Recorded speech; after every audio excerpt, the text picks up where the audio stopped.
সুবহানাল্লাহ, আলহামদুলিল্লাহ, লা ইলাহা ইল্লাল্লাহ, আল্লাহু আকবার। পড়েন সুবহানাল্লাহ, আলহামদুলিল্লাহ, লা ইলাহা ইল্লাল্লাহ, আল্লাহু আকবার। এই চারটা জিকির হচ্ছে শ্রেষ্ঠ জিকির।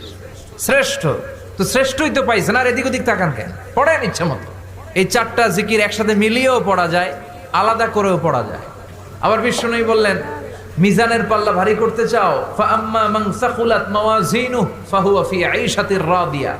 মিজানের পাল্লা যারা ভারী করতে চাও তারা দুইটা জিকির করবা, সুবহানাল্লাহি ওয়া বিহামদিহি, সুবহানাল্লাহিল আযীম। এই দুইটা শব্দ কালিমাতান হাবিবাতান ইলার রহমান, আল্লাহর কাছে খুব প্রিয়। সাকিলাতানি ফিল লিসান, এই জিহ্বার মধ্যে এই শব্দ দুইটা উচ্চারণে খুব সহজ, খুব পাতলা। সাকিলাতানি ফিল মিজান, কিন্তু এই শব্দ দুইটা মিজানের পাল্লায় রেখে দিলে অনেক ওজন হয়ে যাবে। সুবহানাল্লাহি বিহামদিহি, সুবহানাল্লাহিল আযীম। পড়তে রাজি আছেন তো? প্রত্যেক ফরজ সালাতের পরে আয়াতুল কুরসি পড়বেন। কি পড়বেন? মুখস্থ আছে না? এটা পড়ে ফু দিলে কোনো জিন পড়ি, ব্ল্যাক ম্যাজিক কোনো কিছু আপনারা ধরতে পারবে না। বিষ্ণুই বলেন, মান কারা আয়াতাল কুরসি দুবুরা কুল্লি সালাতিন মাকতুবা লাম ইয়ামনাহু মিন দুখুলিল জান্নাতি ইল্লাল মাউত। প্রত্যেক ফরজ সালাতের পরে কেউ যদি আয়াতুল কুরসি পড়ে, তার জান্নাতে ঢোকার ব্যাপারে আর কোনো বাধা নিষেধ থাকে না। একটা জিনিস ছাড়া, সুবহানাল্লাহ, আরেকটু পরে কোন একটা জিনিস ছাড়া, ইল্লাল মাউত, সেটা হচ্ছে মৃত্যু।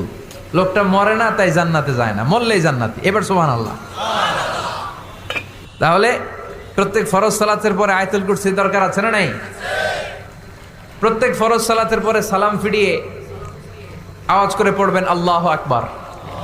3 বার পড়বেন আস্তাগফিরুল্লাহ, আস্তাগফিরুল্লাহ, আস্তাগফিরুল্লাহ।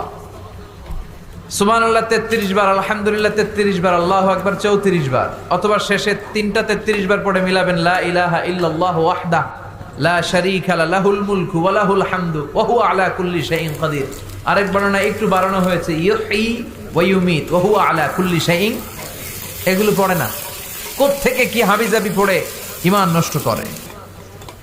এজন্য মুমিন হবে, মুমিন they work smart, they don't work hard. মুমিন স্মার্টলি কাজ করে, মুমিন কষ্ট করে কাজ করে না। সুবহানাল্লাহ কবেন না? মুমিন সুযোগ খোঁজে, মুমিন কাজ করে smartly. They don't work hard, they work smart.